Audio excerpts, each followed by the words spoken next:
Welcome. I'm Adam Miller, a consultant with the art of applying and a graduate of the University of Virginia's Darden School of Business. Today we've got a question from our Q&A vault about financial aid. So let's take a look at what the client asked our consulting team. Hey there, you're watching Ask the Art of Applying.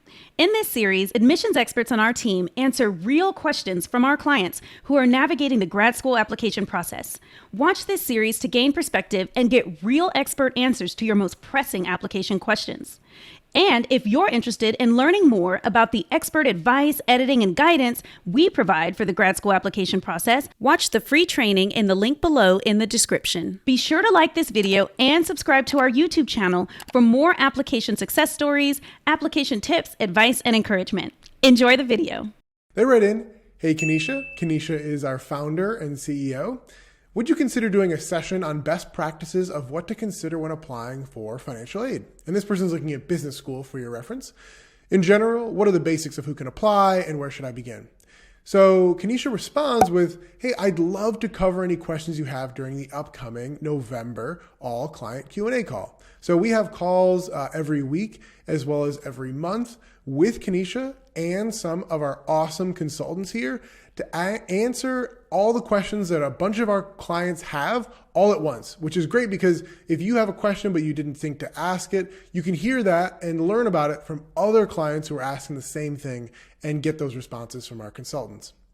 So what she does here is she links to where that person can pre-submit any specific questions they have and make sure that it gets covered and everyone else can hear those answers. And she says, hey, here is a link to all of the most recent calls that we've had as part of our accelerator package. So for those clients, they can go back and rewatch any of the old Q&A sessions, and you can speed those up if you'd like and put them at 2 times the speed. Plus, they are transcribed, and then we summarize, make it so that it's searchable by each of the different topics, each of the different questions that come up. And so I'm actually going to click on one of them right now and see the types of things. So you can see timestamp wise at minute 31 and 18 seconds, this person asked about their resume and she real time helped that person for a couple of minutes on a few bullet points. Another person asked about some essays. This person 30 minutes later asked about how do I get help getting off the wait list? And so a variety of things are just coming at her and whoever else is on the consultant side to answer those questions. And all of our clients who are on that call benefit from this, as well as anyone watching it later or wants to search and find some specific questions. So that's a fantastic resource. The other thing that she points out here is that almost all of the schools consider you for scholarships and fellowships just automatically when you apply, right? So like the scholarship that I got as part of my admission to Darden just came the same exact day that I was told that I was admitted to the school. No extra essays or any extra materials that I have to submit to the University of Virginia in order to be awarded this particular scholarship.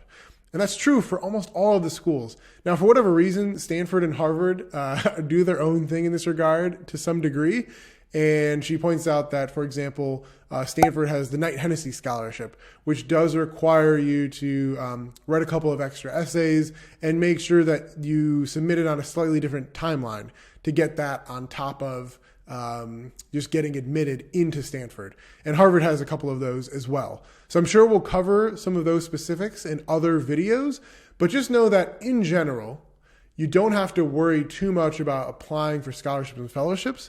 And then once you get in, the last point that she makes here is that you can negotiate with the schools to get more aid if needed, right? Let's say you get a 50% scholarship.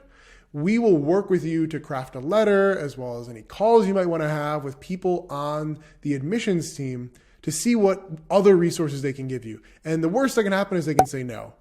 Most likely what happens is they throw a couple more grand at you. Or let's say you've got another offer from a different school for more financial aid, but you tell them you really want to go to their school. They'll oftentimes match that or maybe even exceed that other scholarship. So that's the value of working with a consultant. And a whole team of consultants is that we can help fight for you even past just getting into the schools. So if you want help getting into your dream school, please don't hesitate. reach out to us at theartofapplying.com. Thank you.